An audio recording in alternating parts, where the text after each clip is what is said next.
Iti sa Bali Bangir, Lights Parade ken Christmas light up ng lokate na po iti fiesta iti syudad ti Batak. Ay, inte man maki Christmas celebration apo di tamot Batak City. Babayin pa lang iti report ni Idol Glenn Batoyo. IFM News. IFM News. IFM News. Lokal.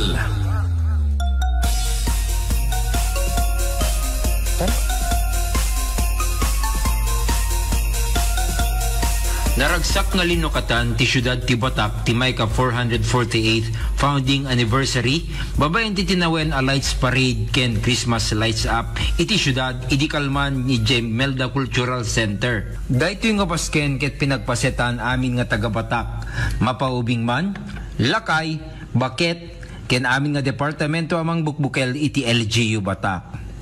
Eskwela man iti elementarya, sekundarya ken kolehiyo.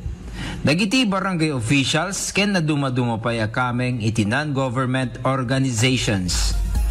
Agkakapintas ken nagkakalawag tinaibida iti lights parade. Adu nga bisita ken lokal ti syudad ti Batak tinagbuya para kadayto ni isang sangayan nga pinnakasilaw ti Batak ita panawen ti Paskwa. Nagyaman met ni Mayor Marky Chua kadigiti may nagbuya ken nakipagpaset kadaytoy nga Pasken. Happy Fiesta! Join us in the celebration of our opening of our fiesta. Tuloy-tuloy po ito. It's a month-long celebration and bukas meron tayong concert. Please support all the events of our city fiesta.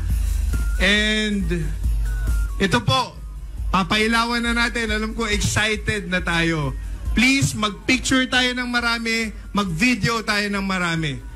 Use the hashtag Paskwa 2025. Ipakita po natin na iba ang Pasko sa Pinas at mas lalo ng iba ang Pasko sa Batak. Merry Merry Christmas sa ating lahat. Excited na tayong makita. Wag na po nating patagalin. God bless Agbyag Syudad ti Batak.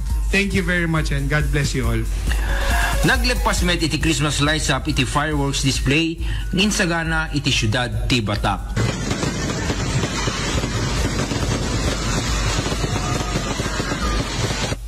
Para iti IFM News, Idol Glenn Batuyong, Tatak, RMN.